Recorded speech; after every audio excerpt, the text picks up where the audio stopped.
Hello everyone, welcome to Retro Odyssey episode 2. This week our Odyssey's taken us through the seedy backstreets of the beat-em-up genre. I'm your host, Adam Miller, and I'm joined by my co-hosts, Matt, Stephen and Ryan. So hello everyone, how have you been? Hello. Hello. How's it going? You had a good month? Yeah, I'll say. It's been pretty solid.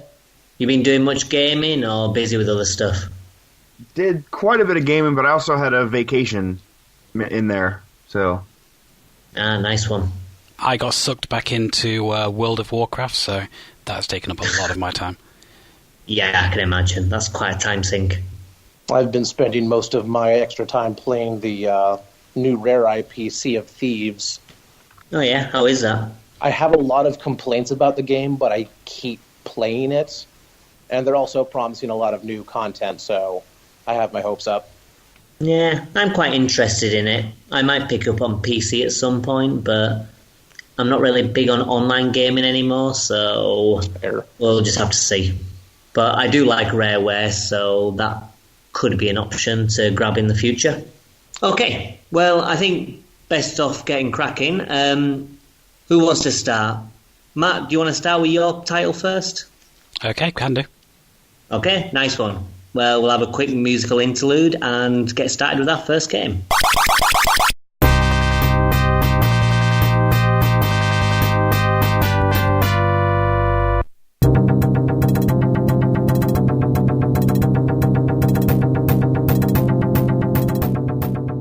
My choice this month is Golden Axe, which is, as I'm sure most people know, a side-scrolling beat-em-up.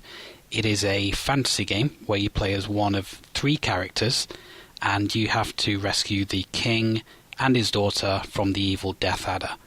It's a game that I had on the Mega Drive when I was a kid. I had 3 games when I first picked up a Mega Drive. This, Altered Beast, and Sonic the Hedgehog. I played all 3, but I really didn't like Golden Axe at all. I just couldn't get into it. But Altered Beast and Sonic the Hedgehog, I played a shitload of. Loved both of them. Now, as I've gotten older and gone back to these games, quite a weird thing happened in that I went back to Altered Beast and I just could not get on with it at all. I just really disliked the game. I like the concept behind it, but didn't really like the game. And I went back to Golden Axe and found actually this game's pretty good. So my opinion completely flipped on that one. I don't know if that's just me getting older or my taste changing. I'm not entirely sure. But it's a fairly short game. You can complete it in under an hour. And as I said, you can pick one of 3 characters. You've got a warrior. Analog is called Axe Battler. You have a kind of mage, a battle mage character called Tyrus Flare. And you have a dwarf with an axe called Gilius Thunderhead. So, what did you guys think of the game? Well, first of all, who did you actually play as, out of interest? I played as Tyrus. Yeah, me too. I gave each of them a try, just to see, the various differences. Same. I also played the game all the way through 3 times with each character. Well, 1 time with each character to get the full experience. For some reason, I never really get on with Axe Battler. I find him quite boring to play as. So I normally default to Tyrus or occasionally Gilius. But to be honest, in terms of moveset, I find that Tyrus is the most interesting and kind of the best. Is that because she's got like really powerful magic attacks as well as the melee attacks? Well, I actually find her melee attacks better than her magic attacks, although the magic is quite cool. It's pretty easy to spam her flying kick on everything. Yeah. The only enemies I've found that that didn't work as well on is the guys with the really big swords. Because they just cut me down while I was doing flying kick, but I just pretty much went through the entire game just flying kick and everything. Well, she's actually got a good move as well, which is kind of like, if you've ever played DuckTales, she can do like a pogo stick kind of move with a sword. Yeah. And that works really well on the big guys. It doesn't work well on the little ones, though, because they just move. It's hard to gauge where you're going to land. Yeah. I found that the dwarf was by far the most broken character when it came to his melee because his I guess it would be his parry attack where you spin around and attack behind you. Yeah, he does like a little roll, doesn't He he? does a little roll and thrusts his axe really, really far out. It has stupid reach. You see, I always have difficulty trying to gauge that and always miss. I ended up spamming that for most of the game on my playthrough with him, and yeah, it was a little broken. I had fun, but it was a little broken. Yeah, I think playing as all of them, is kind of fun, to be honest. It's a pretty good game. The AI is completely dreadful, though. I find that most of the time I could take care of enemies by letting them kill themselves. So usually they do like a running leap and jump off the edge of the stage, or they just walk off a pit into nothingness just because of where I've stood. There's a few levels that you can just fly and kick them off the edge as well. But that just adds to the fun when you think about it. Maybe not them walking off, but throwing them off into bottomless pits is always a good time. And the environments are quite interesting as well. I mean, it starts off just like regular fantasy villages, but then later on you're like on the back of flying animals, and there are these towns just on the back of like eagles and stuff. Yeah, in one of the monologue sections in between, it's just like, oh, it turns out that this town that we just walked through was actually an eagle. Yeah. It's like, how do you not notice How did you that? not realise? I actually thought like the environments in the game, it was actually a very pretty game. Yeah, definitely. They definitely put a lot of work because like the sprites themselves were kind of meh at best, but the backdrop and the stage design was actually very nice. Yeah, the art direction is really good. From the design of the monsters to the design of the worlds and the characters, it's all pretty well done. You can tell in Golden Axe 2, which I also spun around and played, because I thought I'd played Golden Axe years before, but it turns out I'd played Golden Axe 2.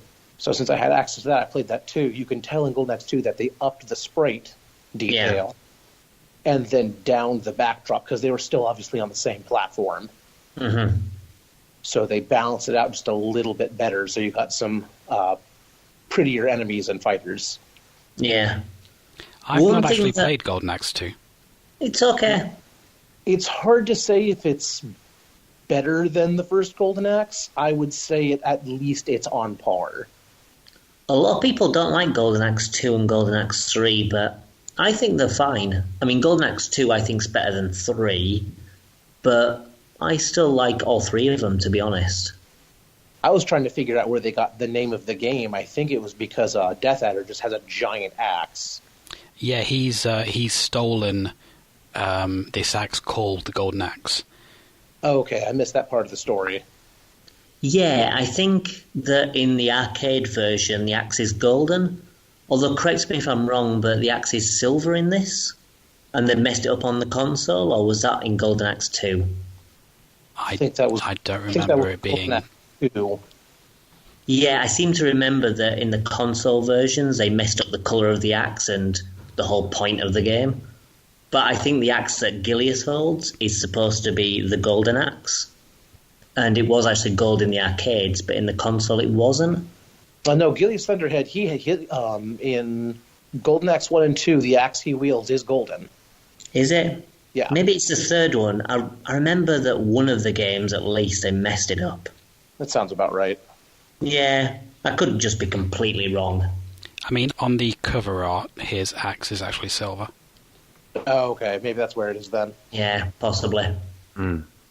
But it's a bit of a weird mythology. I don't know whether these animals with cities on their back, I don't know whether they're quite close to the sun or something. Because one thing that always puzzled me is the choice of clothing that the main characters wear. They don't seem to be wearing proper clothing. Like, Axe Battler's just wearing a thong, and then Tyrus is wearing a bikini, so it must be pretty hot not to wear, like, proper armour. Well, I mean, Gilius is sitting there and he's wearing a tunic, so... I mean, he's a dwarf, so I suppose he's a little bit further down, so he's a bit further away from the sun, perhaps? I'm not quite sure. I mean, like, welcome to 80s fantasy. They were all kind of basically. like, had no clothes on. Yeah. But it's a pretty good time. I really enjoyed it. Even though the enemies are quite dumb and they just home in on your position, I kind of like the design of most of the enemies, particularly the rideable creatures. Yeah. Like you start off with this, I don't even know what it is. Is it some kind of bird? You know, the first thing you meet and it's that pink thing? The weird Yeah. thing where it doesn't breathe, it kind of whips its tail around. Yeah, what is that? I think it's supposed to be like a griffin-ish type creature. Possibly. Maybe like a baby griffin or something, but Something. it's just a weird thing. I never really understood what it is. Looks like it's supposed to be a cockatrice. Oh, Okay. yeah, that rings a bell, actually. I'm looking in the manual now. They are just called Bizarrians. That is all the manual actually refers them to. It doesn't give specific names for each of the three. I mean, two of them are clearly dragons.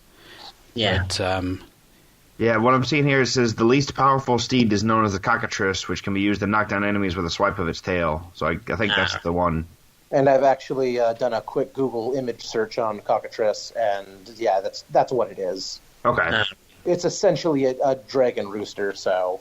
Yeah. For me, though, I think is it the blue dragon, the one that breathes fire in front of it? That was always my favourite. You get a bit better range on it. Yeah, I find that with the pink dragon, the one that throws fireballs, I find it difficult to judge where to fire them and just mess up. Well, that's part of the odd enemy AI and how it'll just sort of stutter up and down the screen with no rhyme or reason. And they get really aggressive with the rideable animals as well. Like, as soon as there's one of those, they just go straight for you and knock you off it. They do, it is a little bit irritating, the way that you can get knocked off the steed in one hit, Yeah, and then they instantly mount it and just go to town on you. yeah. I really do feel like Golden Axe was designed around you should be playing with no less than 2 people. Just because the enemies will start mobbing you something fierce. Yeah, I mean, that's one of the other issues I have. When the enemies start hitting you, they seem to put you into an unbreakable combo. So they start hitting you, and there's nothing you can do to break out of it. You just sat there until they finish with you, basically. Yeah. I did find, speaking of getting just locked into combos, I did not understand the health system. What do you mean? Visually, it doesn't make any sense because, like, if you look at various other games, like Streets of Rage and stuff like that, you'll have, like, multiple bars of health, or you'll actually have a almost standard arcade fighter style health bar that'll shrink down as you take damage. In this one, you just had, like, 2 big blocks that seemed to get eaten up after an arbitrary amount of damage. Yeah, I think it's just one of those games where you just beat them up until they're dead. Yeah, so it's like when you're taking it, you go, oh, I have 2 blocks of health right now. I don't know when one of them's going to get eaten up. It could be 1 big hit, or it could be 30 tiny hits. Yeah. Speaking of health as well, what do you think of the mechanic that Golden Axe uses with the little imp creatures that dispense magic and health? Oh, I love them. Just beating the hell out of the gnomes around the campfire. And the animation's great as well, because you just give them a little kick most of the time. Yeah. You know, you'll swipe them with your sword, and then you'll just boot one up the ass.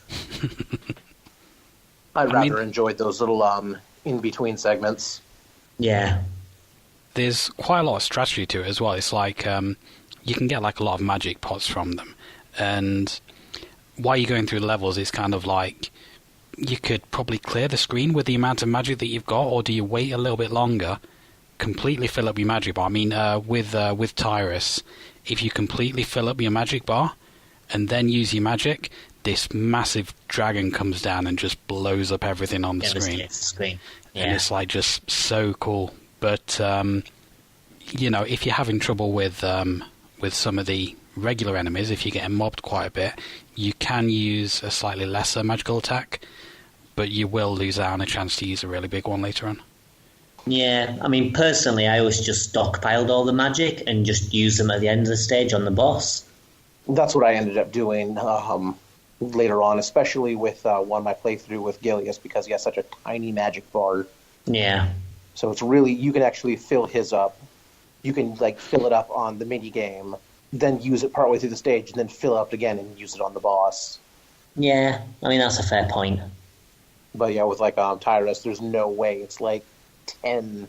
Yeah, she does Stars, take like a something lot like of that. magic. Yeah, it's Yeah. massive. But what did you think of the bosses in the game? Anticlimactic. It was. I was rather. I mean, they could be pretty brutal, but it was just like, here's the boss, end scene. Yeah, I mean, to me, they all just seemed like, here's a big guy, fight Yeah. him. Like, there's a big guy, and then there's a big knight guy, and another big knight guy. Yeah. And then there's Death Adder, who's just a big knight guy. Yeah. I kind of think the weakest part of the game, to be honest. Yeah, I think the fact that you could still cheese them with the flying kick just kind of made them just kind of like health pools that you just had to chip down. Yeah, and they did have a lot of health. Yes. A lot of health. Holy crap! That's why I always save my magic till that point, just to take as much of it off as possible. Yeah, that makes sense. But all in all, I quite enjoyed Golden Axe. Well, I mean, yeah, I mean, no game goes without criticism, but I played through it 3 times and then played through Golden Axe 2 twice, so the games must be pretty solid if I just invest 2 hours. Yeah, I mean, the game is, well renowned for a reason. Like there is good to it. Yeah.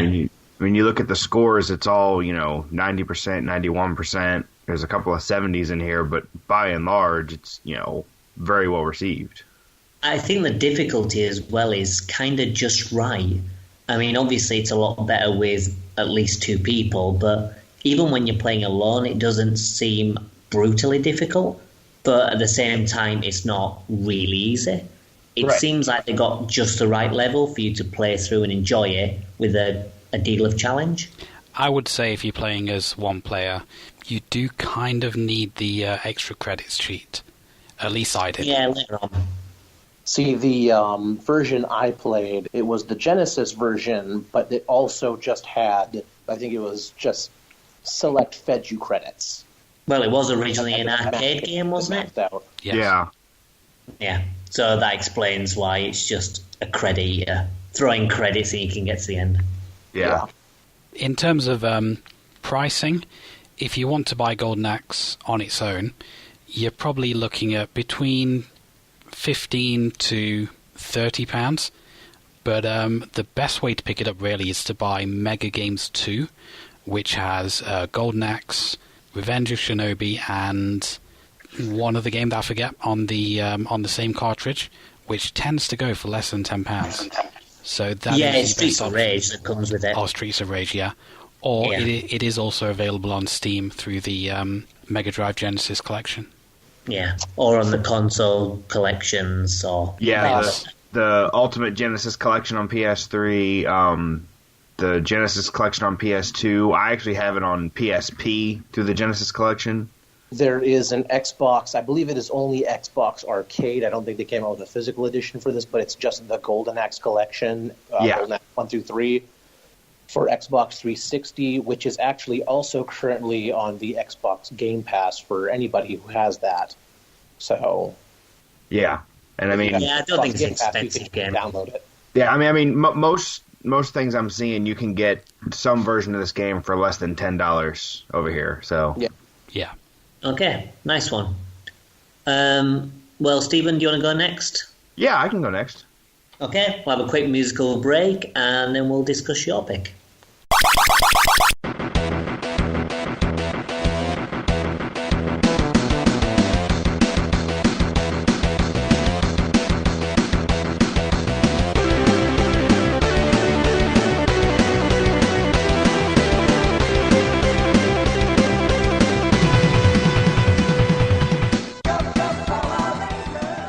My choice for this one was Mighty Morphin Power Rangers on the Super Nintendo, which was actually important this time because it was vastly different on the other systems. This is really the console beat 'em up I ended up playing the most as a kid, mostly because of how much I love the show and the fact that I didn't play a lot of beat 'em ups. So, I mean, it's I'll be the first to admit it's not the greatest, but I think it's a serviceable beat 'em up. Yeah, definitely. So it's basically you have I think 5 stages of Rangers and then 2 stages of Megazord battles. Yeah, that's right. And then there's also you can do codes to do Megazord battles 2-player. All right, I didn't know that. Yeah. I'm going to have to go back and do that then because I was unaware. Yeah, I mean, I've got the codes I can give them to you. But yeah, there's you can put in a code and you have a two-person Megazord battle to basically just fight against each other. Do you both play as Megazords, or does one of you play as a monster? One of you play as the monster from the... it's basically just the monster fights from the story, but with 2 players instead of a player and an AI. That's really cool. That's cool. Yeah. But yeah, it's, fairly standard, side-scrolling, just beat up everything you see. Because of the source material, a lot of the basic enemies look, almost identical aside from color. Yeah. And they even acted very similar as well. Yeah, and, even looking at the source material, these have knives, which what they're based on never did. I think they were just trying to mix it up a little bit. Yeah, just trying to give, some kind of variation. One thing that kind of threw me off about the game as well is that I went into it thinking it would be, I don't know what you'd call it. It's a 2D beat 'em up, but it's not like, say, Golden Axe where you can walk up and down. You can only move left and right. Like 2.5D setup. Yeah. Yeah. And I was kind of expecting to be able to move out of the way of some attacks, but it just wasn't possible. So that took a bit of getting used to. That caught me off guard too, but I liked it. Yeah, I mean, it keeps things straightforward. Yeah, and I mean, this is, this was part of, Haim Saban's scheme to just make boatloads of money with, minimal effort. So, they weren't looking to knock this out of the park. They just wanted to put something out there people would buy. Taken from that perspective, the fact that we got something pretty decent is kind of nice. Yeah, I would say they're putting a fair amount of effort.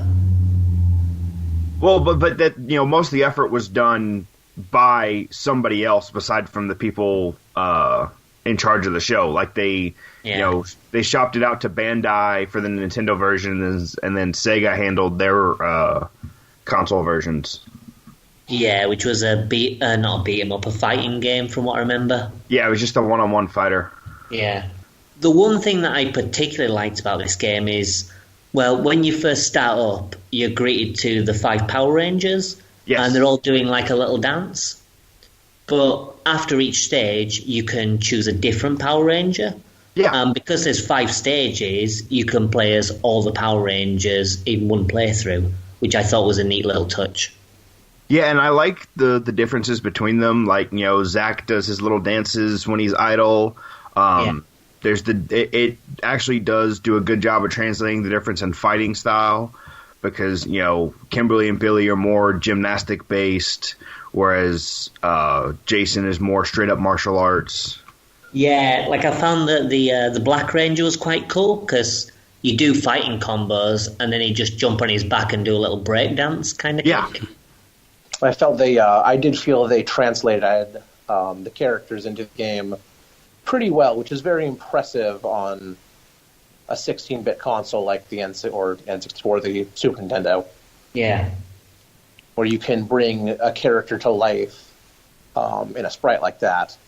Yeah. And you kind of know, how they move. You're saying like just the idle animations and all that. But speaking of animation, real quick, can we talk about Billy's non-morphed walk animation? Oh, yeah. Which one was Billy? I know he was supposed to be kind of the nerdy tech guy. Billy was he Blue Ranger? Blue. Okay. Yeah, the Blue Ranger. Oh, yeah, I remember his walk, actually, yeah. Yeah, his pants must have been pulled up past his nipples for him to walk like that. I don't know. Yeah, his dungarees were awesome. Yeah, the overalls. I got a good giggle out of that, which is actually funny because he ended up being my favorite ranger in the game. So, Well, I quite like the Black Ranger and the Yellow Ranger. I thought was pretty cool. I didn't really have a preference. I just switched between them at random, to be honest. Mm-hmm. Yeah, I think the Red Ranger was probably my least favourite, but I thought all of them were kind of good in their own way. Yeah, and it's, I mean, you can get through the game with any of them. Yeah. Apart from the first section of each level, where you have to fight as the human form. yeah, That's a bit rough. Yeah. Is there a law reason for that? Why they can't just be Power Rangers straight away? Well, in the original incarnation of the show, they did a lot of unmorphed fights because, I mean, the actors for the Blue and the Pink Ranger were gymnastics.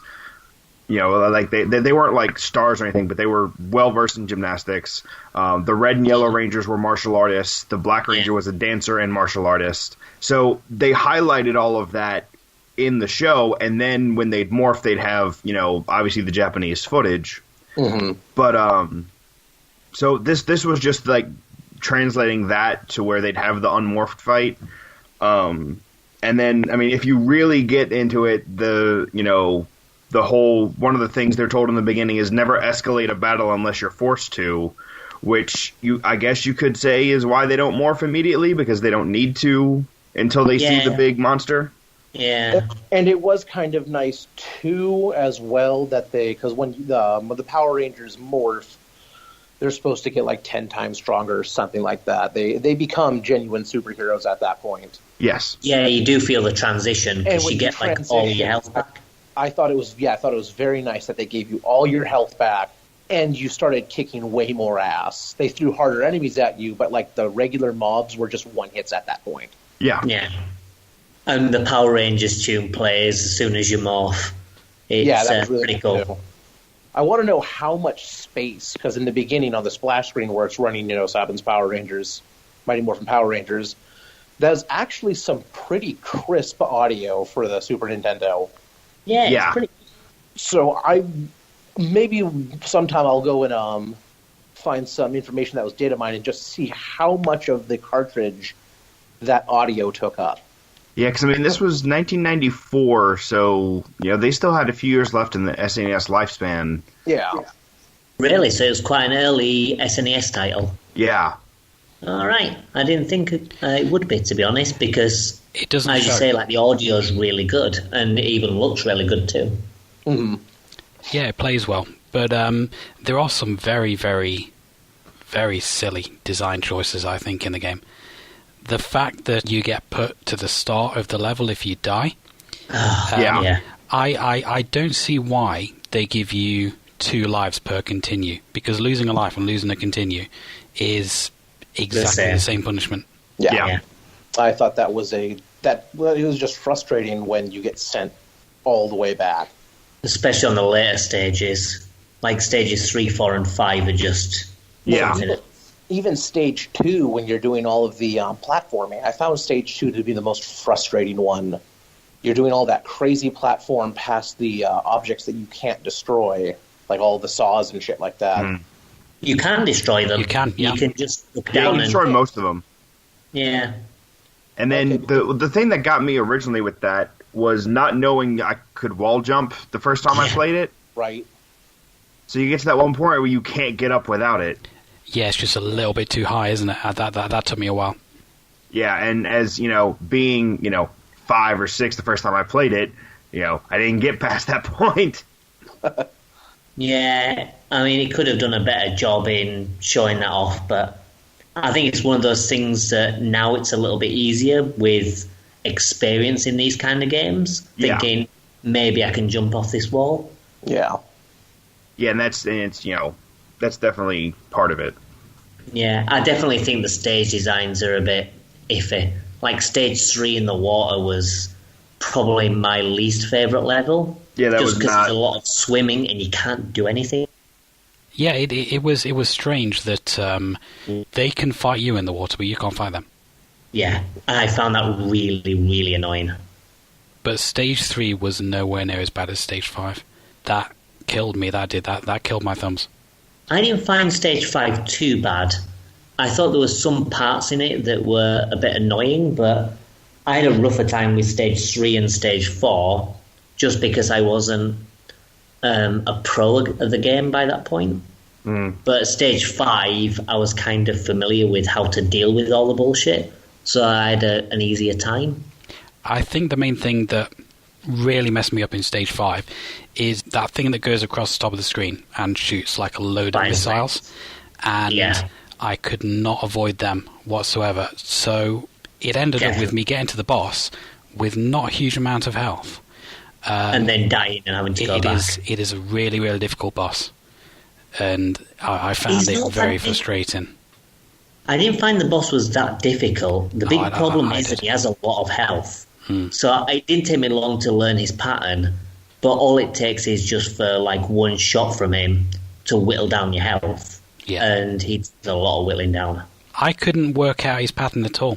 He just seemed to do them at random for me. Yeah, I say I didn't find him to be too bad, the ninja dude. To be honest, I actually thought the bosses in the game were probably the strongest part. Like, the first one in particular I found to be very fun. The skeleton dude with the club. Yeah. I enjoyed because that. you beat him up and then he just loses body parts. It was humorous, for sure. I found that all the bosses kind of fell prey to, they have set attacks, but they don't have set patterns or cues. Yeah. You just have to get that split second of animation as it's, starting to, like when this, in the first level, he does 2 attacks. Yeah. Where he does like the little jab and shoots the little beam. And there's not really any time to react. You just kind of have to understand how frequently he attacks and make sure that there's enough space between you and him so you can react appropriately. Yeah. Same with the rest of them, where you just kind of had to know, you didn't know what attack was going to happen. You just kind of had to know generally when it was going to happen. Yeah. Because in a lot of other games, the bosses actually have, if you're right in their face, they'll start beating the hell out of you after a couple moments. But when you're away, they usually have some sort of signature special attack. And they have a wind-up for it, so you know when to move. Like if they do like a flying body press, you know you need to move. But you have plenty of time to see it happening and get out of the way. Yeah. And that was not the case here. But I still thought it was pretty good. I had a lot of fun with the bosses, even like on the stages I didn't like Stage 3, for example. Stage 3, I hated the level, but I love the boss. That weird kind of thing that's made of eyes or whatever it is. Oh yeah, that was quite a fun boss. Yeah. I actually think that, you compare the bosses of this game to Golden Axe, and they do like a lot more with the bosses, and they're a lot more interesting and a lot more fun to learn. And I think that, part of that is from having a lot to work with from what they could do in the show. Yeah. And also, maybe they took some of the level design people and put them on the bosses instead. Yeah. One thing that I found as well that was kind of weird is that the stages started getting harder quite quick.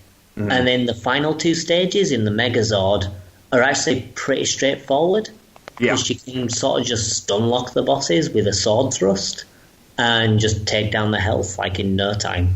Yeah. Like Stage 6 is really easy, and Stage 7's a bit more difficult, but not too bad. I mean, it's mostly more difficult because it gets all its health back for the second form. Yeah, exactly. I had quite a lot of difficulty with both of them, to be honest. Stage 6 wasn't that bad, as you say, but I was not able to kill the boss at Stage 7. I just couldn't do it. I must have attempted it for about half an hour until my thumbs were hurting, and I just thought, I cannot do this. Yeah. Well, I think, as I say, it's just knowing the attacks. As I say, that sword thrust seemed to work quite well to me because you lunge forward, knock it, it gets stunned for a moment, and you just do it again. I can imagine if you're just using normal attacks, it'd be pretty hard going.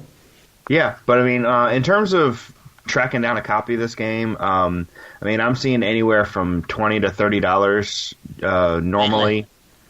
So it's not too bad. I thought it'd be cheaper though. Yeah, I paid $14 for mine from an American seller. Was it just a cart, or did you get it in box? Just a cart. All right.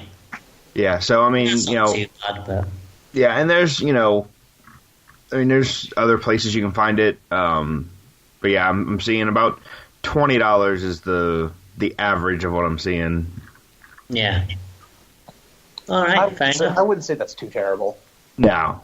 Yeah, I mean, it's not a very expensive price, but it's probably more than I'd want to pay for it. Yeah, I mean, I think the main thing driving the price up now is the age. Yeah. Quite possibly. Okay, well, we'll take a quick break and then we'll have a look at Ryan's pick next.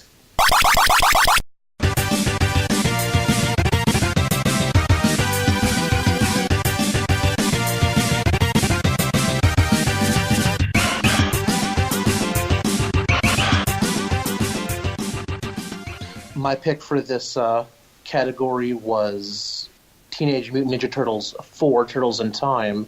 It was an arcade game. I don't know if anybody played the arcade version for their sample, but my experience was always on the Super Nintendo. It's pretty highly renowned as one of the best TMNT brawlers, and there's been quite a few of them. There was the original TMNT, TMNT Manhattan Project, Turtles in Time.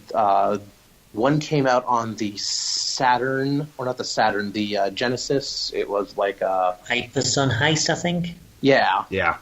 Hyperstone Heist, which was actually very similar to Turtles in Time in gameplay. But it's actually funny because I never owned Turtles in Time as a kid, but we borrowed it frequently from a friend. Yeah. And I do recall getting all the way to the end of it. It was actually funny when I was playing it with this. I was having a lot of trouble, but I recall beating it as a kid at 6 years old with my brother. But there's just so many things that this game did right for brawlers. It wasn't perfect, but it did a lot of things correct. Am I Yeah, right in absolutely. thinking it was Konami who did this game? Yes. Yes. I think Konami actually handled all of the TMNT games. I think they still have the rights to them. Yeah. They did a remake of this a while back, didn't they? Yeah, it was 2009 looks like. Oh God, it was that long ago? I thought it was Yeah. sooner than that. Yeah, I thought it was a lot sooner. Turtles in Time reshelled. That wasn't great. There was something off about the remake. Yeah, I remember playing a bit of Reshelled with a friend once. I think we played through maybe the first stage and maybe a bit of the second, but I didn't think much of it at the time. Reshelled wasn't one of the better renditions. Really, none of the newer Turtles games have been that great because they've had like Out of the Shadows, and then there was another one recently too. They're brawlers, but they're not like anything fantastic. You have to go back to the classic beat 'em ups Yeah. to really get the true experience. I think that's the case with a lot of beat 'em ups anyway. I think a lot of the newer ones are a bit kind of iffy. I mean, there's stuff like Scott Pilgrim that did it well, but normally most of the best brawlers are the old ones. There's one on I think it's on Xbox and PlayStation 3. Charlie Murder's a lot of fun, but that's one of the few yeah. of a modern brawler that's actually good. Like, yeah, most of them don't stack up to Golden Axe and Streets of Rage and things like that. Streets of Rage Final Fight. Yeah. So, but yeah, I feel that Turtles in Time is a solid example. I very much enjoy the art style of the game. Personally. When did it come out? 1992 looks like. So was that an early SNES title? That was Yeah. way early. Yeah, because the SNES was released in Really? 1990 or 91. Yeah. That really surprises me because not only does it look great, but it's got some cracking audio. It's got like a lot of voice samples, and they're done really well. Yeah, I thought this one was fantastic. Yeah. I can't really comment on the SNES version because I played the arcade version, but from what I understand, they are fairly similar graphically. Yeah. The arcade version's a little bit cleaner. and brighter. It's a little bit cleaner, a little bit brighter, but overall, I mean, they're pretty much the same. The biggest difference between the two is that the arcade version supports 4 people. Yeah. Yeah, and I think the other difference is that some of the things were added to the SNES, like the Technodrome and new enemies. Yeah, I heard that they changed the surfing level a bit, and the Technodrome isn't in the arcade version. Yeah. That's an interesting level. I did find it weird that even though the multi-tap was a thing, the Turtles in Time didn't support the multi-tap. Right. Maybe it was more of a performance thing. Maybe with 4 people. I was actually thinking about that, and that's all I can come up with is that it got sluggish with too many turtles, just because it wasn't, it wasn't an entire arcade box. Right. Yeah, it does seem like the game's pushing the SNES to its limits, so that could very well be the reason. What did you all think about some of the inconsistencies and difficulty in the game? Because it does fail there pretty hard. I think it's a little bit too difficult. The first 3 stages are a walk in the park. You can do them pretty much blindfolded without any kind of resistance. And then stage 4, it just gets ridiculous. Yeah, you hit the Technodrome and all of a sudden you're getting, wailed on. Yeah, those robots as well. Those tiny little robots that fire like the laser whip things. Yeah. Yeah. Those gave me a real hard time. Without having played the Technodrome level on the arcade version, I found the only level that I found really, really difficult was level 3, which is the sewer level. Because there are mines on the floor, which are really, really difficult to avoid. There are vines or something coming down from the ceiling, which, again, are really difficult to avoid. And weird yellow monsters jumping all over the place that are also really difficult to avoid. So there's a fun story behind those monsters, and it's actually funny. I was playing this a while back. I used to have on VHS, as a wee child, the episode of TMNT where they introduced the yellow monsters. They put them on pizzas, and then the heat of the pizza hatches the egg, and then the monster eats the pizza, and it grows up because it needs the food, and then they're fighting the turtles. What? And they look suspiciously like the xenomorphs from Alien. That's what I thought. I just thought they were yellow xenomorphs. That's basically all they are. But when I saw those in the game, I'm like, wait a minute, I remember all this. But there was only 3 of them. There's 20 here. Yeah, on the SNES version, the surfing bit, you just take out enemies, and then there's a bit with mines on the floor, which isn't too difficult, because there are only a handful of rows. Yeah. And then you've got the pizza monsters, but to be honest, there are only a few of them, and then it's the boss. Yeah, I mean, they made it easier in the SNES version and then made it a bonus stage. Yeah, because there were 2 riding bonus stages. There was this one, which was easy, and there was one later on where you're on, a hoverboard or something, which I thought was even easier. Essentially the hoverboards from Back to the Future. Yeah. That was a really weird level because it was just so easy. Even the boss, I don't know if it was a glitch or something, but I was at the top of the screen and he couldn't hit me. I could hit him, but he wasn't, hitting me with any attacks. I'll have to go back and try that. Yeah, I was literally just at the top of the screen, and even though I wasn't in line with him, I was still landing attacks, and all his attacks were missing. Sounds excessively convenient. I'm going to go try that later. I guess the reason that the arcade version is harder is just because they want more money off you, really. Oh, yeah, definitely. I ended up needing 25 credits to get through the game, which at 50p a go back in the arcades, back when it was popular, that would have been £12.50 to finish the one game. Yeah, damn. Well, I know you played the arcade version, so you will be able to comment on this, but I really want to talk about that Stage 4 boss. It's a bit of a pain, but I really like the idea. Because when you're fighting enemies, there's a move where when you're close to them, you throw them towards the screen, and they basically splat against the screen. And this boss, that's the only way you can take him down. So it's Shredder in a machine trying to shoot. Yeah, he has like little grabby claws that reach out and snatch you up. Yeah, and you've got to throw these ninjas towards the screen at him. I thought it was a really neat idea. I had a lot of difficulty with him, but it was cool. It's just a shame that the grab in Turtles in Time is a little iffy. There's like 2 specific grabs for 2 specific throws, but they're a little bit iffy because it's not like most other games where you can just throw enemies around the screen. They have to be. It seems like they have to be within. It's part of a combo. Yeah, they have to be, or they have to be within a kill. They have to be in kill range. Yeah. So honestly, I find some of the controls to be a bit iffy in general with the game.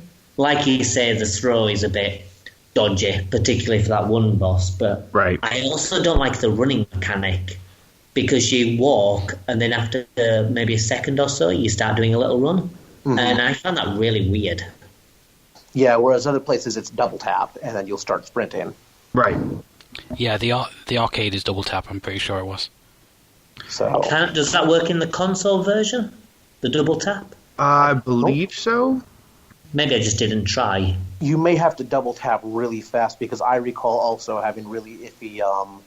I had having issues with the run as well the last time I played it, so maybe I wasn't happy fast enough.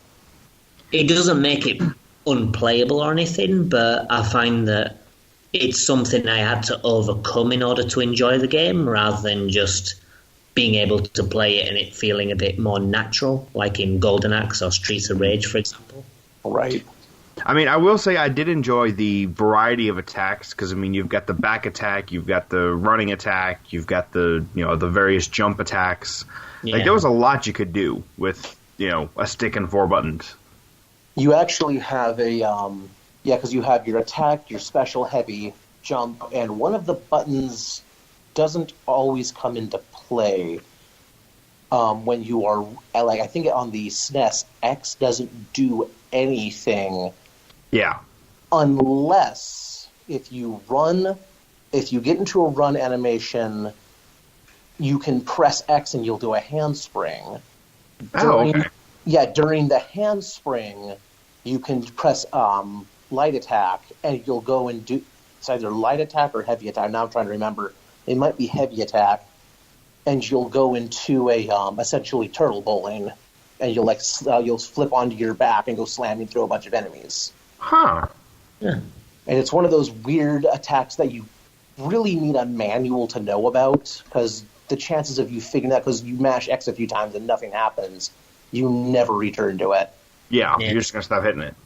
Are there any differences with the Turtles in terms of movesets, or is it just stuff like health and damage and defense and stuff that alters?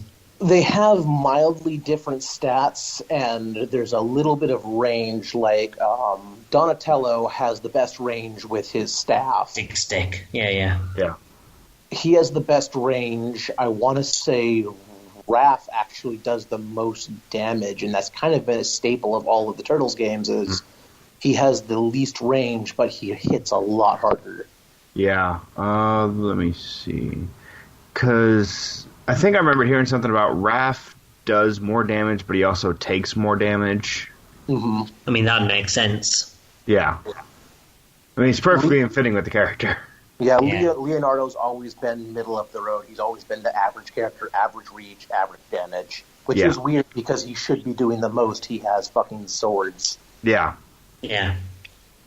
Leonardo's the one that I played through the game with. I was Donatello. I always go with Donatello. I don't know why, I just always do. Yeah, I hadn't played this before, so I hopped around to see what each of them was like. What was with that story as well? That was one of the things that I thought was a bit strange with the game. You get into the 4th level on the Technodrome, and then Shredder's just like, I know, I'll throw you back in time for reasons. And then gradually you just progress forward in time until you're back to the starting point. Yeah. I honestly think this was based very heavily off the old cartoon, because the cartoon didn't make a lot of sense either. Well, no. Did the game come out before the second movie? which third movie which sent them back in time. No. It came out before that, yes. I don't know. I didn't really follow the cartoon, to be honest. I ended up seeing like a few random episodes as a child, but never really got into it. No, there was a lot of weird stuff, like yellow xenomorphs that hatch on pizza, and Shredder actually did have a time machine where he caused havoc, and just like, oh yeah, well, I'm just going to go jump back in time or just jump dimensions. Okay, so I can beat the turtles, not take over the world, just beat the turtles. You know, you have classic cartoon. Yeah. You have a god level machine, and you're using it to fight someone. Okay, so the arcade version of this was released in 1991. The console version in 92. Ninja Turtles 3, where they went back in time, the movie was 1993. So probably the idea from this. Yeah, it probably started its development right after that arcade game was released. That sounds about right. What did you guys think of the bosses in the game? I thought they were a very mixed bag. I liked some of them, but then others I found were a bit annoying. I would have put the bosses as one of the more annoying parts and the levels as the solid part of the game, because the bosses had... Their attack patterns were predictable, but that didn't mean avoidable. Mm-hmm. Like, sometimes you go, oh, he's going to do this and I'm going to get hit, and there's nothing I can do about it. Yeah. I got completely wrecked by Bebop and Rocksteady. I got completely wrecked by Shredder as well. But the most annoying boss I found, at least in the arcade version, Krang is in this small spaceship thing, and he throws bubbles at you. And I just kept getting hit by every single bubble, and it just like floats you up in the air. And I hated that boss. Mm. You see, I didn't get hit by him like very much, but I just found him really difficult to land hits on. So I was jumping about like an idiot trying to land hits on him, and I just always miss. And that's kind of all you can do against Krang, is just flying kicks all day long, and it doesn't really deal that much damage either. It doesn't. He's a damage sponge. Yeah. And then on the flip side, the final boss, I don't know whether it's the console version, but I found Shredder to be a bit of a pushover. He just kept doing this one attack where he flung flames against the floor, and then after he did that, I would just walk up to his level, punch him for a bit, and then it would repeat. I think he used like some kind of Hadouken attack once, but most of the time he just flung fire against the floor, and I just kind of walked it. Yeah, that's it's actually very reminiscent of the Battletoads final boss, the Dark Queen. She'll kind of float around and spin with like a kind of a cyclone thing, and then I think she has an attack where she throws something at you, but all you have to do is wait for her to stop and throw something, and you can just do infinite headbutts, and she dies immediately. And the final boss, you're just sitting there going, that was a little underwhelming. Yeah. I think the only boss I enjoyed was the one on the train level, which was the crocodile dude. I found that quite fun. What was his name? Is it Cayman Jack? Yeah, it could be. Sounds familiar. Was he the one with the gun? I think so. He would fire shots at you, and then he'd scuttle across the floor to the other side. Yeah. Might not be Cayman Jack. I'm trying to figure out. No, it sounds like a cowboy kind of name, so it's possible. Mm-hmm. I actually thought that train level was pretty good. Like a lot of the Foot Clan soldiers would be wearing like cowboy outfits, and they just rip them off before they start fighting you. Oh yeah, it was like a neat little touch. Yeah, no, the train level, I don't know why, but the music in the game was good. That track was really good, and I think I liked the stage the best because it felt the most unique going to the train cars and across the train. Yeah. But as Adam, you pointed out previous that you really liked the pirate ship as well. Yeah, the pirate ship was cool. I didn't like Bebop and Rocksteady, but I like the pirate ship theme, and I like the little planks in the floor as well, where if you step on a certain point, it'll come up and just hit you in the face. Mm-hmm. I managed to get hit by every single one of them. I think I just got hit once. But I think the hardest point in the game for me like the big spike was, is it the stage 5 boss? The one that looks like one of the turtles? Yeah, that's And he's the Mecha Turtle. could be. He looks like an evil version of a turtle, and he's got a massive sword. And he was really rough to beat. I think that's Chrome Dome? No, Chrome Dome's the Shredder-looking one. Yeah. I don't know. Quickly Google it. Yeah, overall, what do you guys think of just in general of the game? I was going to say, I really liked it. I mean, the gameplay felt really solid. As a fan of Turtles, it was nice to see all the, referential characters and everything. Yeah, it was pretty good. I mean, I'd say I wasn't a fan or anything of the cartoon. I remember liking Shredder and Krang, but not really caring much about the cartoon. But I thought the aesthetic of the game was really good. The different locations were quite varied and interesting, and I had a good time with it. The difficulty I thought was a bit much at times, and I thought it kind of spoiled it. I think it would definitely be a better time if you're playing with another person. Oh, I'm sure. Oh, by the way, Slash. That was the name of the guy. Yeah, I literally just came across that.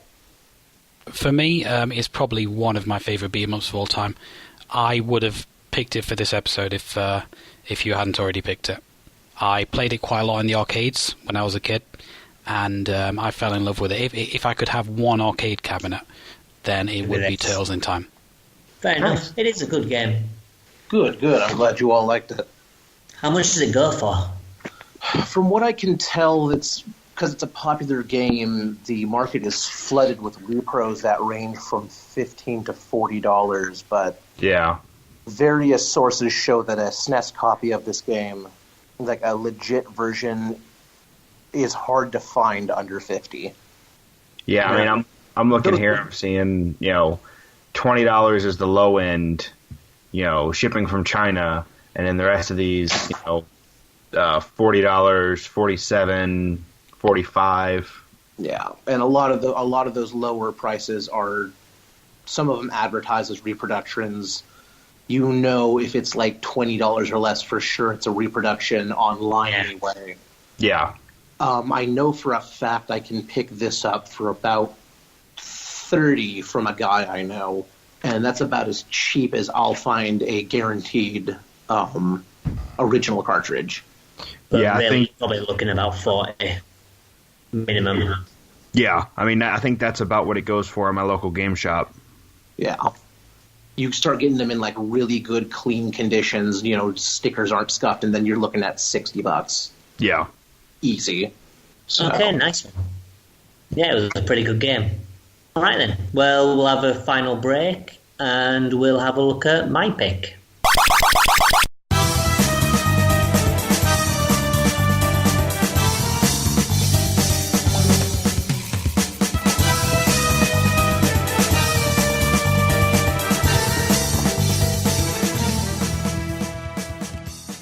Okay, so my pick is Die Hard Arcade. It was originally released in the arcades in 1996 by AM1, and it got a port to the Saturn in 1997. In Japan, it was known as Dynamite Decker, and it was released in the West as Die Hard Arcade because they thought it looked a lot like the Die Hard film. Now, you star as John McClane in the English version, and you need to save the president's daughter. They're in like a big tower block, and they're trying to break into a bank, from what I remember, in this skyscraper.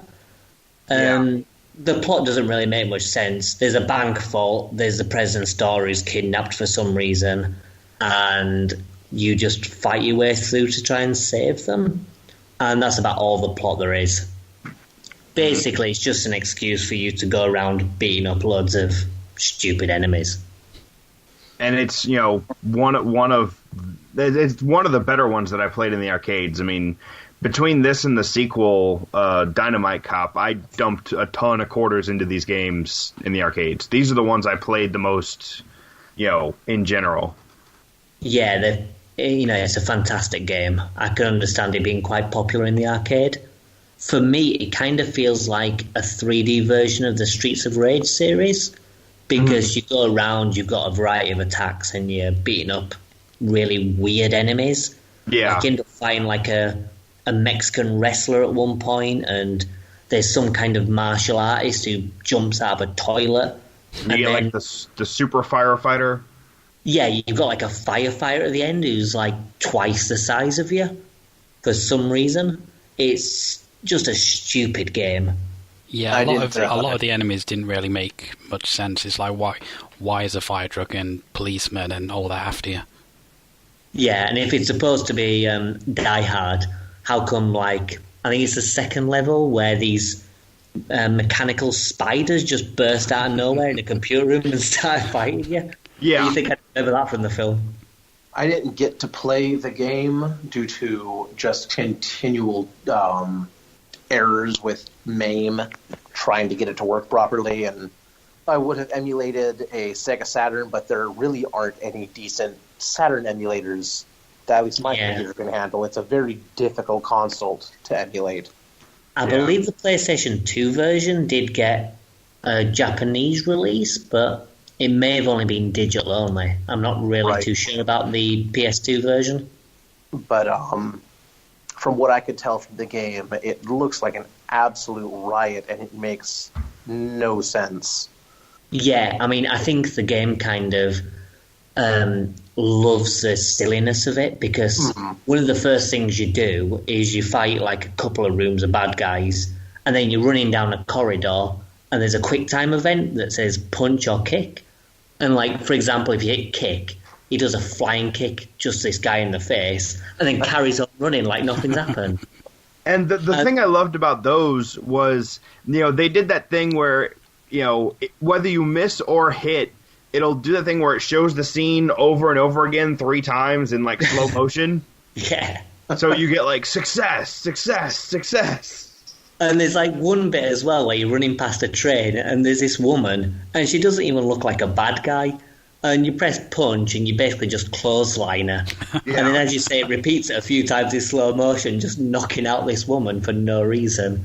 With her pigtails and pink shirt. Yeah. It's just ridiculous, but I love it. Her shirt has like a duck on it. I don't know, possibly. It has like a yellow rubber ducky on it. It won't surprise me. Like, this game is just stupid.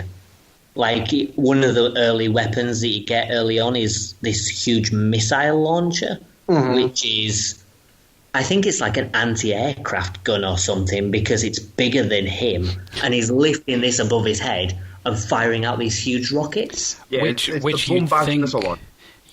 think that would be a one-hit kill, but the enemies can just take it in the face and like carry on. And just get up again like nothing's happened, yeah. But it does add a fair bit of charm to it, though. I like the very end fight, from what I saw, the best, because, again, it just was even more ridiculous than everything before. Yeah, so, I mean, in case no one's played this before, from the viewers, the listeners, should I say, you end up getting to the main boss who's sat behind a desk in his suit and tie, and then as soon as he sees you, he just flips forward over the desk and rips off his shirt and starts fighting you. And then later on, he suddenly pulls out these 2 huge swords and fights you on the rooftop. He's got some kind of backpack on. Yeah, he has like a quiver full of swords, and I think he's wearing a necktie. Yeah. It's just stupid, and I don't remember that happening at the end of Die Hard either, to be honest. No, I just watched it not that long ago, and I don't recall that. Yeah. Maybe my version was a little bit different because I played the Japanese version, and in the one I played, the entire first phase he was in his suit, and then it wasn't until the second phase where you go out on the roof and suddenly he's like half naked with you're right. The swords out. Actually, I don't think he takes off his shirt until the rooftop. So you find him in the office, and he's kicking your ass there, and then it's the rooftop where he pulls out the swords and takes his shirt off. Yeah. It's in his office where, like, I think he's got some kind of remote control that opens up the walls and they shoot out at you. Yeah, chunks Right? of It's walls like shoot out cabinets at you. and a desk and stuff, and a couch. Yeah, and there are like a set of golf clubs in the corner which are completely useless because you can't even get to them without him kicking your ass. Yeah, and then he's doing like Hurricane Ranas and stuff. That was one of the things I found it. I found it humorous that our hero is pulling off like shoryukens and tatsumakis and things like that. I remember Bruce Willis doing that in the movie. Yeah. I remember him getting a machine gun and making sure everybody knew it. Yeah, I mean, it's really weird because the game has quite a few attacks, but I kind of just resorted to a couple of them. I found most of the time I did this, I think it's like a scissor kick or something, where you press, I think it's B and C together, and you'll do like a kick move, which does like a lot of damage. Oh, yeah. And then if you've got a gun, you can actually arrest a lot of the enemies just by putting them into a grab and pressing B. And that's pretty much like an instant kill for them. Yeah. Yeah, it doesn't matter where their health is. It was looking like if you can get the arrest, they're done. Yeah, I mean, even like some of the sub-bosses can be taken down like that as well. Yeah. Not obviously the big ones, but like the normal-sized ones, like the woman you fight in the fountain. She can be arrested.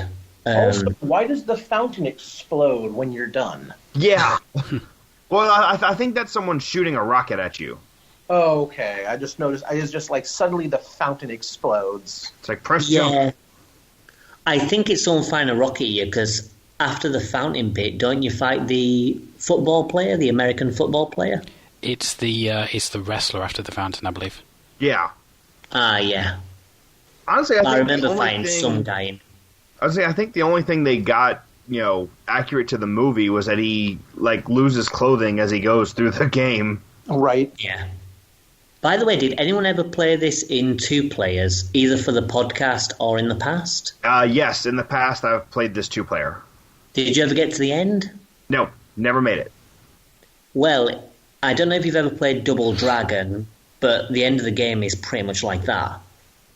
So you beat the main guy, Wolf or whatever his name is, and then the president's daughter wants you to work for her, but she only wants one of you to work for her. So you end up fighting each other until one of you is dead. Oh, it's one of those. Yeah, so it's pretty much like the end of Double Dragon. Oh, okay.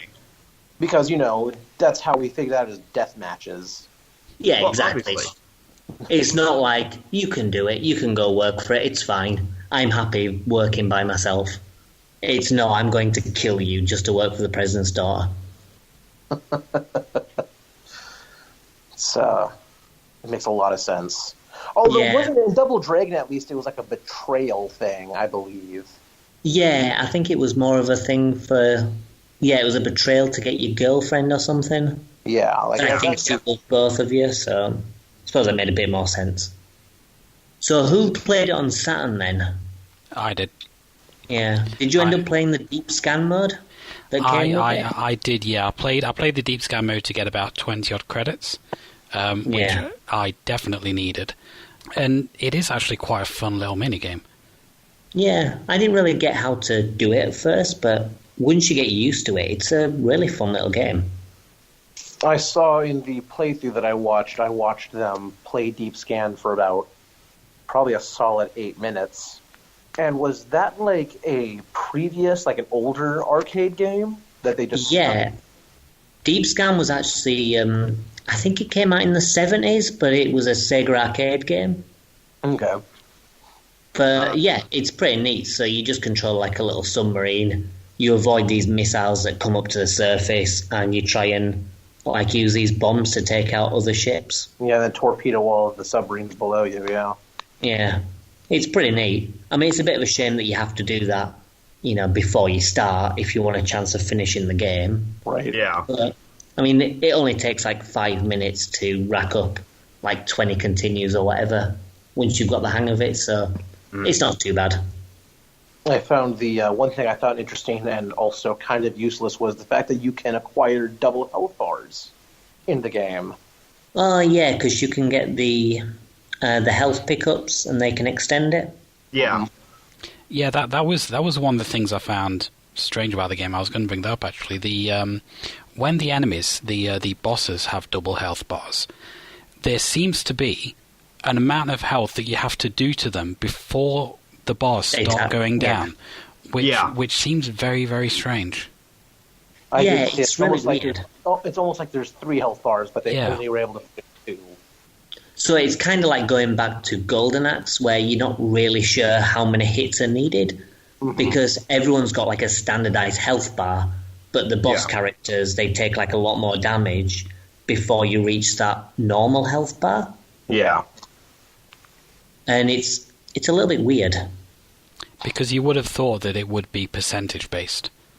Yeah, but it's not. I also took note during my viewing that guns do arbitrary amounts of damage versus your punch. Like, rockets will sometimes wreck enemies, and then some enemies, it still takes like all 4 of them. Yeah. Yeah, it depends on the enemy, because there are some enemies that have a bit more health. And then there's the Barrett that you can pick up and literally juggle people against the wall. Yeah. And then you've got like an anti-aircraft gun, or... Yeah, the anti-aircraft gun where you're like just bouncing them off the wall. Or the anti-tank rifle, there you go. And the anti-tank, yeah. And then you've got stuff like, there's a pepper shaker at one point. Yeah. Which is like from the original Streets of Rage, where you just throw it at them and they just start sneezing for a little bit. The one benefit I've found to having the guns is if you can get quite a bit of range on the enemies, then they can't really reach you if you're hitting them with the guns. Right. Definitely. And as I say, the good thing about the pistol as well, if you've got that, is that as long as you have the pistol, you can do that special arrest move, which you can't do otherwise. And the other thing about the pistol is you can keep it between scenes if you have ammunition, which is nice. Yeah, and you can't with other weapons. And you can I think you can also pick up magazines for the handgun and the machine gun and carry those around. Yeah. Yeah, that's right. I found it weird that even though the levels kind of like transition directly into each other, it just seems like the player character has decided to throw away most of his weapons. Yeah. Just for no reason. He's got the old protagonist syndrome. That's Mega Man syndrome right there. Yeah. You pick up all of your best items, and then the next game he just doesn't throws them all away. Yeah, it's all gone. All these crazy upgrades, he's just like, nah. But yeah, I mean, it's quite interesting how the transitions work as well, because you go up to the next floor and you see like a weird overview of the building where it shows you moving up and then it gives you your stats so far. It's quite a nice little touch. Yeah. There are a lot of transitions in that game. It felt unlike a traditional brawler where you would move through a stage. Yeah.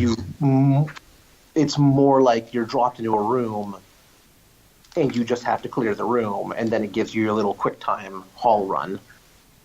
The good thing is, though, that even though it's all set in this one location, the areas do have like a lot of variety. Like 1 minute you're in the toilet, next you're on the roof avoiding like these radar dishes, and then you're in a computer room, and you're in the parking garage fighting firefighters. Yeah, and I think that's a good point, that they did work a lot of variety into those stages and the enemies. Yeah, definitely. I think overall it's a pretty good game. Yeah, I really love it. My only real complaint was the length. It was just so short. Yeah. It was such a short game. But even though it's quite a short game, it's a game that you would replay because it's such a good time that it's one of those games that you'll bring a friend around, you'll play for a bit and just have a bit of fun with it. Yeah. Yeah, I mean, it may only be like half an hour long, if you're not great at it. But I mean, I've put hours and hours into this game and the next one. So yeah. Whenever I get around to building up my Sega collection, which will hopefully be the end of this year, beginning of next year, I'm going to really start expanding my consoles and get some Sega in my life. I'm going to pick up a Saturn, and I'm going to pick up Die Hard Arcade. Yeah, absolutely. Good idea. I mean, price-wise, it goes for about 35 English pounds or so, maybe about 40. But you can get the Japanese version for less than that. I how paid much did you say? 20 for the Japanese version. Yeah, I was thinking the Japanese version is about 20, and it's more or less the same. You didn't have any Japanese, you were saying, in it. No, the manual's in Japanese, but everything in the game is in English. There's no mention of John McClane or anything, though. Right. Yeah, they mentioned John McClane, really, anyway. Yeah, it's a Bruno Dillinger, I think, is the name they use, and then he's the one they use for the sequel. Yeah. But even if you want to pick up the Japanese version just to spend like a little bit less on it, it's still definitely worth, buying for any owner of a Sega Saturn. Or, as I say, it's on PS2 as well. I don't really know whether it's digital, but, if you can get it on the PS2, I'd say get it on that. If not, grab the sequel on the Dreamcast or wherever else that was released on. The sequel, Dynamite Cop, is just arcade and Dreamcast. Is it? I'm surprised it didn't get a PS2 release. No idea. I guess it didn't do as well. Let me take a look. Yeah, and then according to this, there's a PlayStation Network version of Die Hard Arcade in Japan. All right. But that's... Well, I don't know how that works, whether people without a Japanese console can get access to it. Yeah, that's the whole thing. If not, you should be picking up a Sega Saturn anyway, because it's a damn good console. Yeah, it's a fantastic system. Yeah. Right, so we'll take a quick break, and then we'll discuss which one was our favourite. Right, so we've discussed 4 titles. We had Die Hard Arcade, Golden Axe, Turtles in Time, and Mighty Morphin Power Rangers.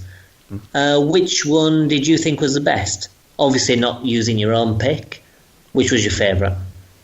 I'm going to have to say that the funny part is I didn't play it, but Die Hard Arcade has to be my favorite. Just because it was so absurd. I've seen games and gone, I would like to play that. But I rarely ever see gameplay and go, oh my god, I need to play this. I'm really mad that I wasn't able to get it working.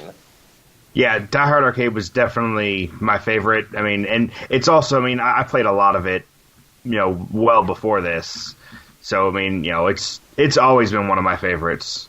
My favorite is probably Turtles in Time, though I will say if Die Hard Arcade had been about twice the length that it currently is, then I would probably choose that. It was just a little bit too short for me. That's fair enough. Yeah.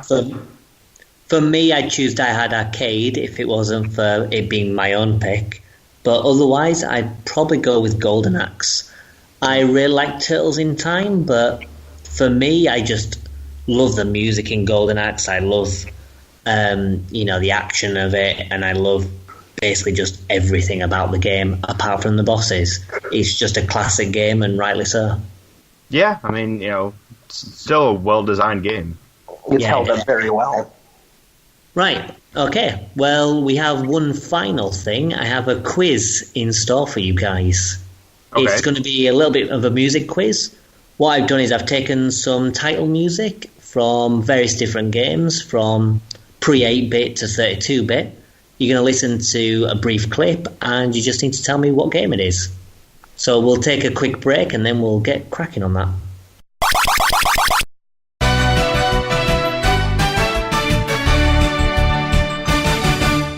Okay, so are you guys ready for the quiz? Let's do it. Yeah. Okay. Just so you know, there are going to be 2 questions that are pre-8-bit, and then we have 6 titles from the 8-bit era, 3 from Nintendo, 3 from Sega. We have 4 from the 16-bit for Nintendo and 4 from Sega, and then we have a handful from each of the post-16-bit consoles. Okay. Right. So you're going to listen to a small music clip, and you need to tell me simply what game it's from. Okay, when you're ready, here's number 1.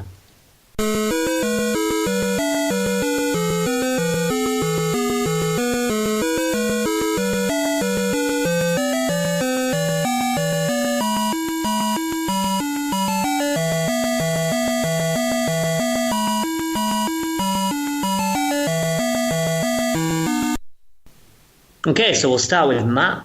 Any ideas? I haven't got a clue. It's very good. I like it a lot, but I haven't got a clue what that is. Fair enough. What about Ryan? Do you have any ideas? It sounds vaguely familiar, but I know for a fact I haven't played the game with that music. Okay. What about you, Stephen? Nope, not a clue. Nope. Fair enough. It's quite a famous game. I'm surprised none of you got it. It's Arkanoid. Ah, Okay. It's a game that surprisingly, I we'll actually probably haven't cover in played the future, I Arkanoid. think. Yeah, I think it's one of those games where everyone's experienced it, or at least heard of it. Mm-hmm. But the music is probably one of those things that is probably something that maybe you've heard, but you're not able to place. yeah. Fair enough. Well, I'm sure that you'll have better luck with question 2. So when you're ready, have a listen. Right, Stephen, any idea? I know I've played the game, and I'm gonna kick myself. You are going to kick yourself. It's not Dig Dug, is it? Nope. Matt, do you have a clue? It is Horace Goes Skiing. And Ryan? Okay, yeah. I knew I recognized that because we just played that Yeah. not too long ago. Did you know the answer before or not? I knew it was insane. I couldn't remember quite what it was, but I knew it was one of the ZX Spectrum games. Yeah. Well, we actually all played it relatively recently as well. Yeah. And we used the sound clip in our podcast. So I'm surprised that more of you didn't get it. Yeah, I completely spaced on it. No worries. Well, question 3, we move into the 8-bit era. The first 3 are Sega titles, so you're going to be thinking about games from the Master System. So when you're ready, listen to question 3.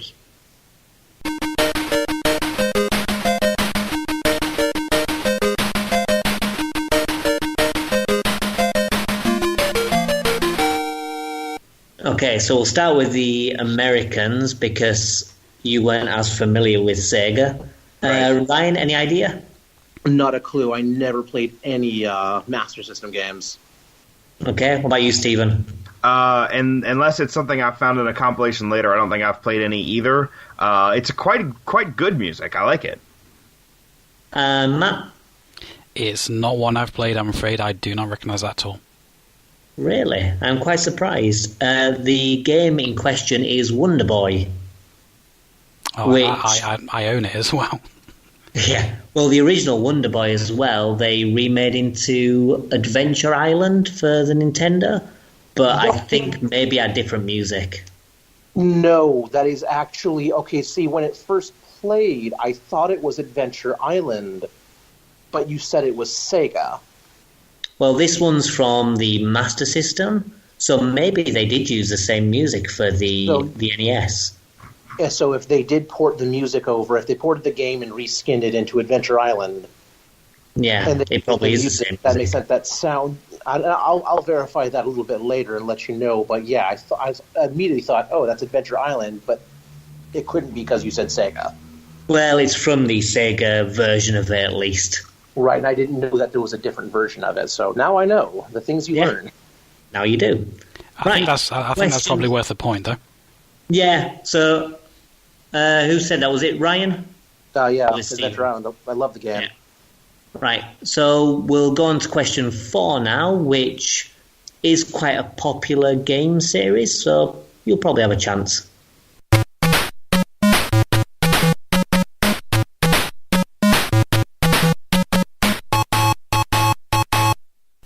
Okay, Matt, any ideas? Not a clue. Really? Yeah. What about you, Stephen? No, I've not heard this before. Ryan? Same. I've never heard that before. Well, it's actually from a Sega mascot, the very first Sega mascot. Do you know who the first Sega mascot was? It was Opa Opa from the Fantasy Zone series. Yep, and that's what game it's from. It's from Fantasy Zone. That's Okay. That's another one I should know because it's another game that I own. Yeah, but you didn't say it, so you don't get the Yeah. point, I'm afraid. Well. The final game you should all definitely get because It's such an iconic title. So when you're ready, listen to question 5.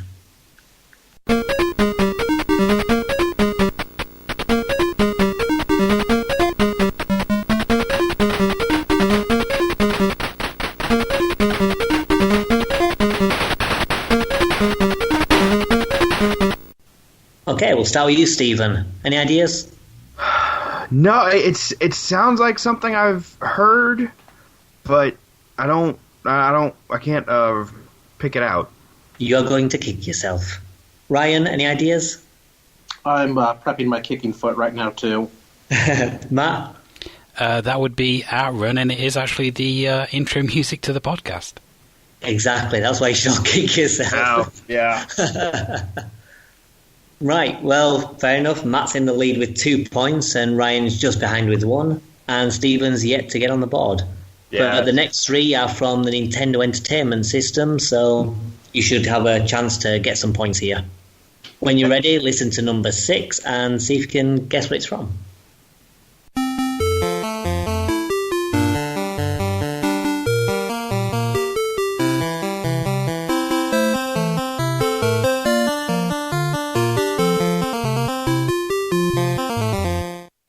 Matt, we'll start with you.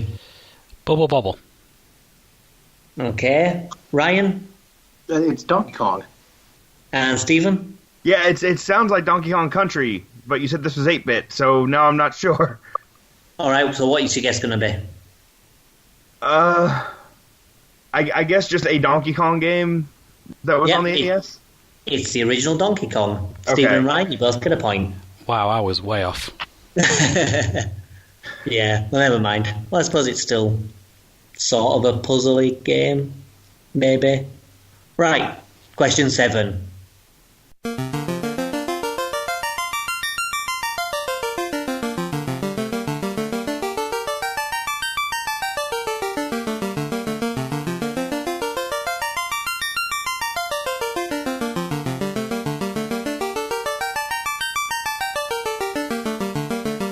We'll start with you, Matt. Any ideas? Never heard that before in my life. Oh, Really? wow. Stephen? That is the original Final Fantasy. That's And Ryan? That is Final Fantasy. I heard about 2 seconds, and I knew Yeah. what it was. Yeah, I have a microphone muted so you couldn't hear my laugh, but yeah. Yep, it's the original Final Fantasy. You guys are right again. So now Ryan's taken the lead with 3 points and on a final NES game. This one is a very popular game, although it's a terrible game, but you should all get it, I hope. So when you're ready, question 8.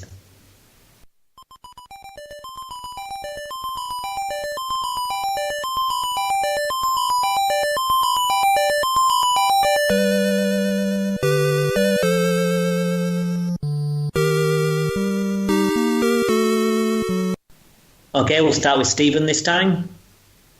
I want to say Zelda 2, but I'm not 100% confident in that. Okay, do you have any other ideas, or are you sticking with Zelda 2? I'm going to stick with that as my answer. Okay, Matt? I was thinking Zelda 2 as well. And Ryan? It is definitely Zelda 2. Yeah, you all get a point. It's Zelda 2.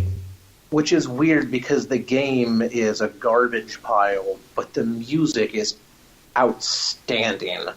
Yeah, I'd completely agree with that. The game is terrible, but the music is pretty damn good. Yeah, based on the little bit of the game I've played, the music was quite good. Yeah. Okay, we're moving into the 16-bit era now with the Mega Drive. We have some quite popular games here, so everyone should at least be able to get a point or two from this section. So when you're ready, start with question 9.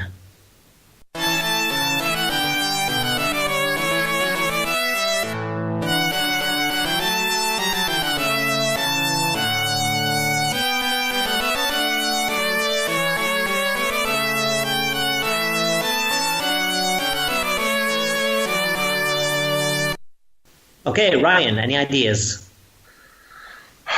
This is sitting there. I know I've played this game before. My friend Brian, when I was a kid, he had all of the Sega consoles, and I recognize this. Any idea, any kind of guesses, or? I don't have a clue. I just know that I've heard it before, and it was Fair a enough. long time ago. Okay, Stephen I have no idea. I don't think I've ever heard this before. and Matt. I'm thinking it's one of two things, and I can't decide which one. Either Shining Force or Phantasy Star. I'll go with Shining Force. Okay, well, it didn't matter which one you picked because you were wrong with both. Oh. It's Columns, Ah. Sega's answer to Tetris. Oh, okay. Right, the next one is a very popular game, but maybe you won't get it from the title screen, but maybe you will. So have a listen to question 10 and see if you can tell me what it is.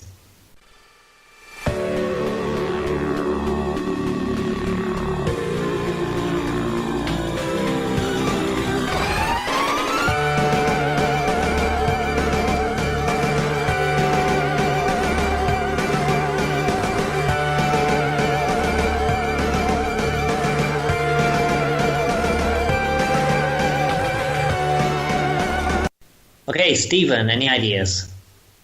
Not in the slightest. What about you, Matt? This is a wild guess, but I'm going to say Desert Strike. Okay, Ryan? I don't know, but I'm going to take a shot at least at the genre and say that this is a shmup. You're actually all very wrong. It's Gunstar Heroes. Ah, okay. It's not quite a shmup, it's more of a run and gun, but it's still a classic. The next game, I hope that every single one of you get. So when you're ready, listen to question 11.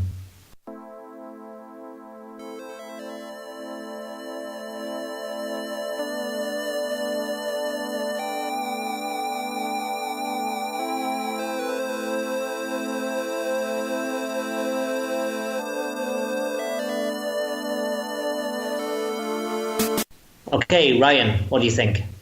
I do not know. I mean, for some reason, the clip was very quiet and hard to hear, but I'm going to blame my overall lack of Sega knowledge and experience on this one. Okay, Stephen, any ideas? No. Like I've said, I haven't owned a Sega system until like 2 years ago. I feel deeply offended that you two haven't got that one. Matt? Streets of Rage. Streets of Rage, the original Streets of Rage. Very good. Yeah, never played it. Wow, Same.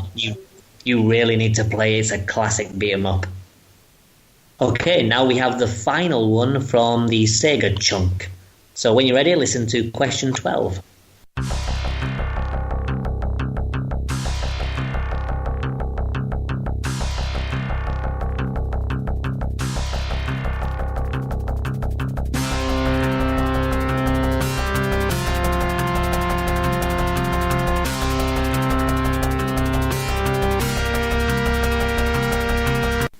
Okay, Matt, any ideas? I recognise it. It's like right on the tip of my tongue, but no. Ryan? I'm going to take a shot in the dark because it does sound familiar. That's not Vector Man, is it? Okay, Stephen? I'm stumped with this one because I feel like I've heard a remixed version of this, but I can't place what this is. It's actually Jungle Strike. Huh, okay. Yeah, quite a popular game on the Mega Drive back in the day. And I thought Matt would get it because you actually guessed Desert Strike for one of the other ones. Yeah, I Jungle Strike is another one that I own as well. I clearly don't play my Mega Drive enough. You're letting Clearly us you all don't. down. Right, the next block is the Super Nintendo block, and at the moment Matt and Ryan are leading with 4 points, but Stephen, you're right behind with 3, so there's plenty of chance to claw it back. The next one, I'm sure every single one of you will get. I am certain. So when you're ready, listen to number 13.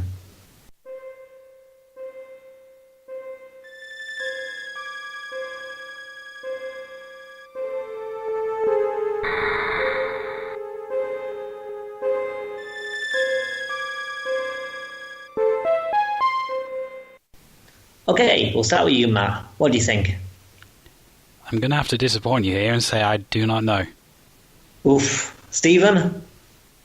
I I don't know. Like, I feel like I recognize it, but I can't. I have no idea. Ryan? You're all a bunch of failures. It's the opening to Super Metroid. That's why I haven't gotten to that one yet. Oh, you really need to. Yeah, I think if you two haven't played it, Stephen and Matt, I think we need to add it to the podcast for one of the future episodes. Oh, it's in there. Oh, yeah, It's in there for the NES, SNES episode. So right. Well, the next one is a little more difficult. All I will tell you is it's for a big Nintendo franchise. So when you're ready, listen to question 14.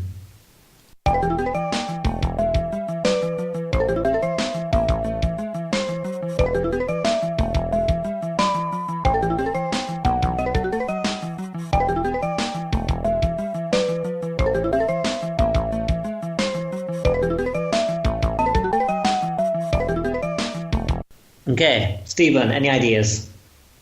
there are some sounds they use in Mario in there. So I'm going to just throw Super Mario RPG out and hope. Okay, Ryan? It sounds, if it's a title screen theme, I don't know if these are all title screen themes or just iconic themes. Yeah, the titles are opening themes. So they're all opening themes? They're either opening or title themes, so they're at the start of the game. Well, and that throws my option. It kind of sounded like a sub-area, possibly from Yoshi's Island. But if it's only openings, then I know that's not right, and I don't know. Okay. Matt, any ideas? Not a clue, I'm afraid. Okay, well, the music, as you may agree, is fantastic, but it's for a pretty shit game, and that's Mario's Time Machine. Oh, that's not fair. I've never even heard of that. Yeah, it's one of the shitty Mario games, like Mario Goes Missing and things like that. Mario-themed edutainment. Yeah. I thought I'd throw in a more difficult one because the Super Nintendo block is quite easy apart from that one. So the next one might be easy for some of you. It was quite a popular game, but there's a chance maybe you won't get it if you've not played it. So when you're ready, listen to question 15.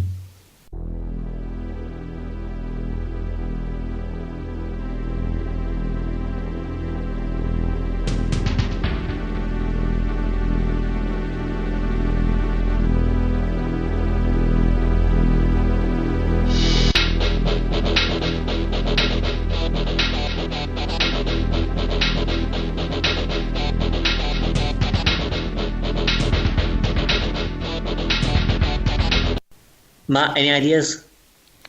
I am so frustrated right now because I know that music and I know it well, but I just cannot think of the title. Any guesses? Oh, God. Super Nintendo? Yeah. I've played it. It's one of the games on the SNES Mini, isn't it? No idea. No, it's not. Oh, is it not?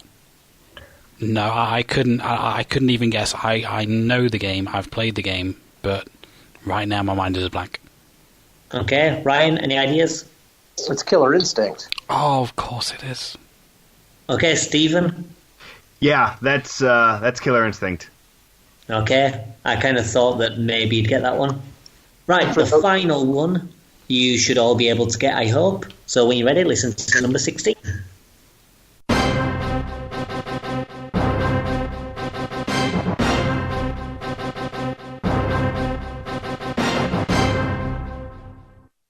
Okay, Stephen, any ideas? Very familiar, but I'm not placing it. Okay, Ryan? It sounds like like the opening for a Rare game. Okay. Can you make it more specific? Well, like literally, it sounds like almost like during the Rare badge icon on a game. But I know it's not Donkey Kong Country because it's that one was a little different. Okay, Matt? Again, it's one that I know, but I just can't think of it right now. It's Star Fox. Oh, of course it is. Oh. Well, hey, I was right. It's Rareware. I thought you'd all get that. That was when I had Super Nintendo when I was a kid. That was the pack-in game, and I played that so much. Yeah, I've only So played the original like once. Right. The next block is 32-bit and beyond. So we have one game from various different systems. We have the PS2, the Dreamcast, the GameCube, the N64, the Xbox, and of course the glorious Saturn. Okay. Okay, so start with question 17 when you're ready.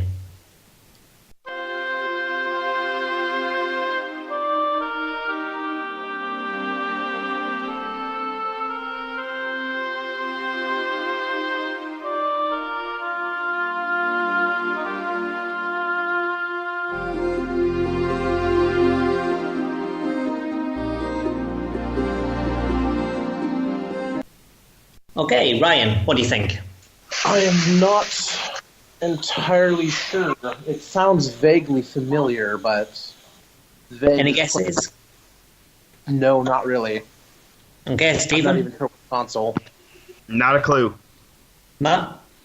It's very nice, but no. It's Tomb Raider 2. That's why I've not played any of them. I haven't either. I think I've watched a playthrough once. Fair enough. I thought maybe more of you would get that, but seemingly not. I just got my first PlayStation last year, so... Okay. Well, when you're ready, listen to question 18, see if you have better luck with that one.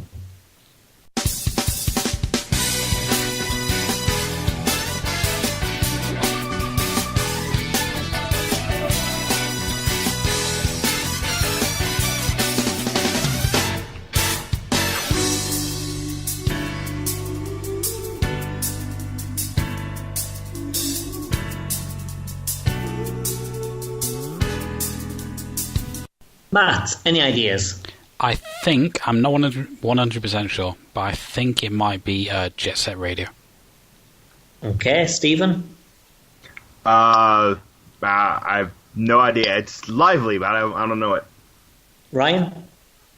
I kind of wanted to say what Matt did, but I can't say for sure. I've only played Jet Set Radio about a year ago. I played a little bit of it. I can't say for sure. Yeah, so I'm not because I'm not sure. Well, this music has made an appearance in Sega's All-Star Racing Transformed, but it's not Jet Set Radio. It's for Burning Rangers on the Sega Saturn. I'm not surprised you didn't get that one, to be honest.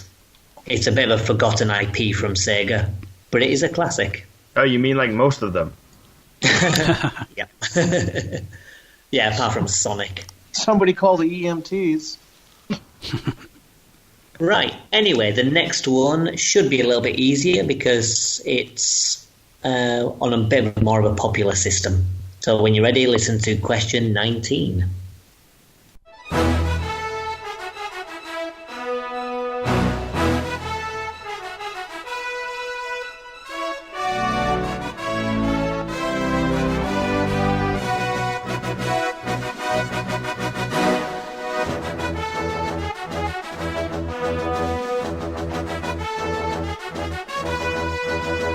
Okay, Matt, what do you think?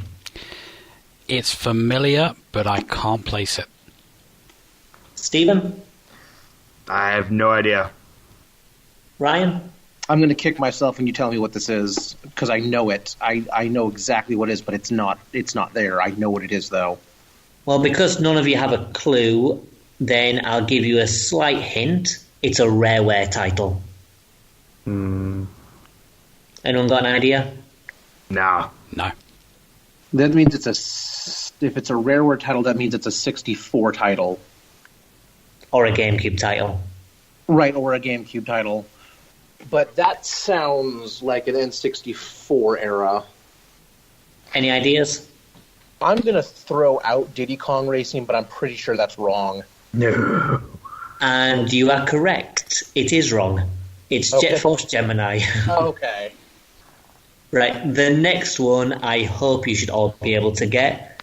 It's not a game that I particularly enjoy, but it's quite a famous game. So when you're ready, try question 20.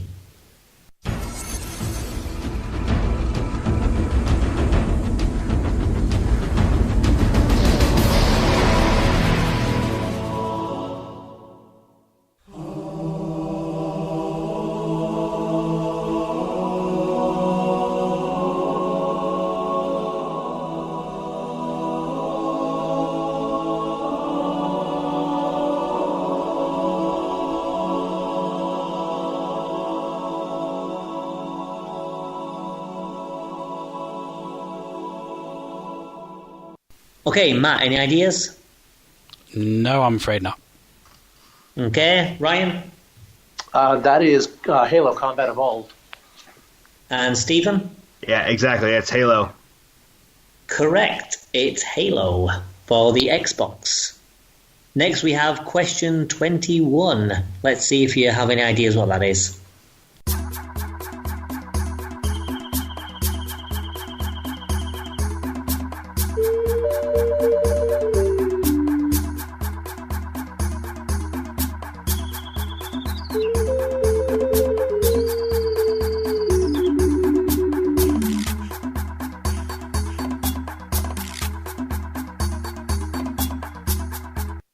Okay, Matt, what do you think? I think it's one of the Crash Bandicoot games, but I'm not sure which one. I'll say Crash Bandicoot 1. Okay, Ryan? That is Pikmin. Okay, Stephen? Okay, I recognize the music, and if he says it's Pikmin, it might be because I heard it in Smash Brothers, but I couldn't place it. So what would your guess be? I mean, I didn't have a guess before he said anything. Now that he said it, I know where I recognize it from. Alright, so we'll take your no guess then, since you gave no it guess. wrong.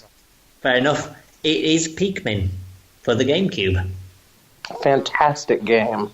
Yep, indeed it is. Now, the final question, hopefully you should all be able to get right. No pressure. So when you're ready, list to question 22.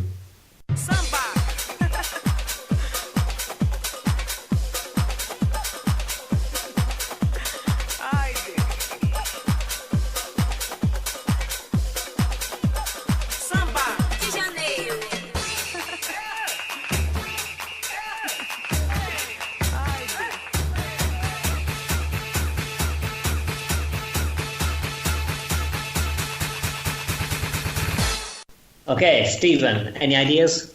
I'm going to say Samba de Amigo. Matt? Yes, Samba de Omega. Ryan? No clue. I've never played this game before, so... Okay, it's Samba de Amigo. Okay, so tying up the scores, even though he got off to an early lead, in the last place we have Matt with 5 points. In second place we have Stephen with 6 points. And blazing ahead, we have Ryan with 8 points. So well done, Ryan. Nice. Well done. And your prize is that in 2 months' time, we're going to do your console exclusive episode. So your favourite console, we're going to choose 4 picks from that one for you. What was your console? Pick the N64. In 2 months' time, we'll be doing an N64 special. But the next time, our topic is going to be guilty pleasures. These are games that aren't particularly seen as good games, but we still enjoy them. So hopefully you tune in next time, and it's goodbye from me, and it's goodbye from Matt, Steve, and Ryan. Goodbye. Goodbye. Take care.